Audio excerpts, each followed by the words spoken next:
عمران خان صاحب نے جو نبل یونیورسٹی میں تقریر کی جس میں انہوں نے سیاسی باتیں کی، وہاں پہ انہوں نے یہ بھی کہا کہ اپوزیشن مجھے پارلیمنٹ میں تو بولنے نہیں دیتی، اس لیے میں یہاں بولوں گا۔ دیکھیے حامد میر صاحب، وزیر اعظم اگر 3 مہینے پارلیمنٹ میں تشریف ہی نہیں لائیں گے تو اپوزیشن انہیں کیسے بولنے کا موقع دے گی؟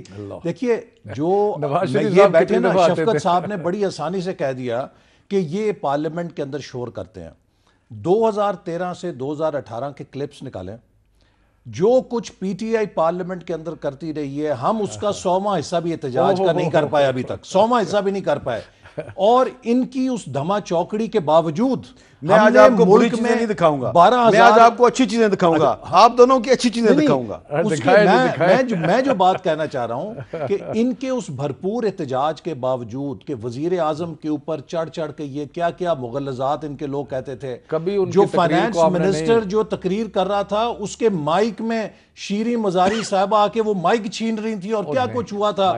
اس کے باوجود ہم نے 12,000 میگا واٹ بجلی لگائی، اس کے باوجود ہم نے 1750 کلومیٹر، وہ تو میں بتاتا ہوں اس کے باوجود ہم نے دہشت گردی کا مقابلہ کیا۔ دیکھیے بات یہ ہے کہ ہم تو آپ کو چلنا دینا چاہتے ہیں، ہم نے کوئی پارلیمنٹ کے اندر ایسا احتجاج نہیں کیا جو کسی بھی لحاظ سے جو آپ نے ہمارے لیے روایت چھوڑی ہے اس سے ٹکراتا ہو، بلکہ اس سے 100 حصہ مائلڈ ہے۔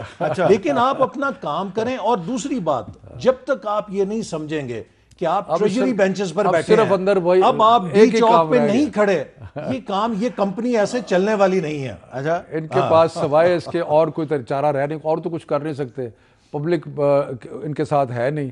اب صرف پارلیمنٹ میں شور شرابہ، کاغذ پھاڑ، یہ کر وہ کر۔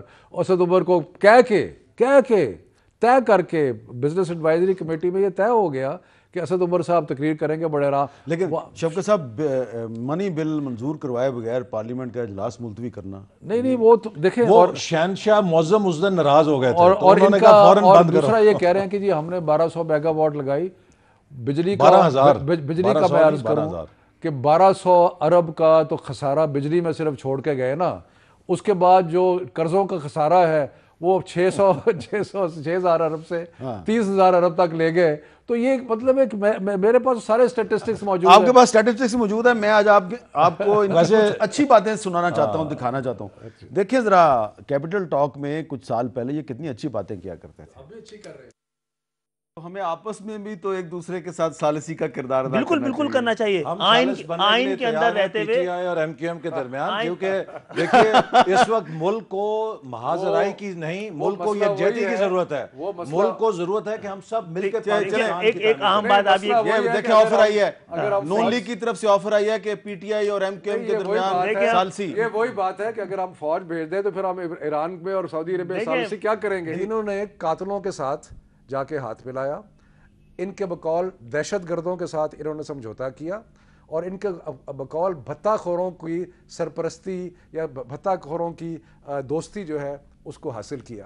تو یہ تو ایسے اقبال صاحب مشکل نہیں ہو گیا جواب دینا۔ ویسے فاصلہ نظروں کا دھوکہ بھی تو ہو سکتا ہے، وہ ملے نہ ملے ہاتھ بڑھا کر دیکھو، بھئی ہاتھ تو بڑھاؤ نا، ہاتھ تو بڑھاؤ نا یار، ہاتھ تو بڑھاؤ نا یار۔ یہ دیکھا تو ہاتھ ملا رہے تھے، یہ ہاتھ تو ابھی ملا لیں گے، آج پھر ملا لو، آج پھر ملا لو۔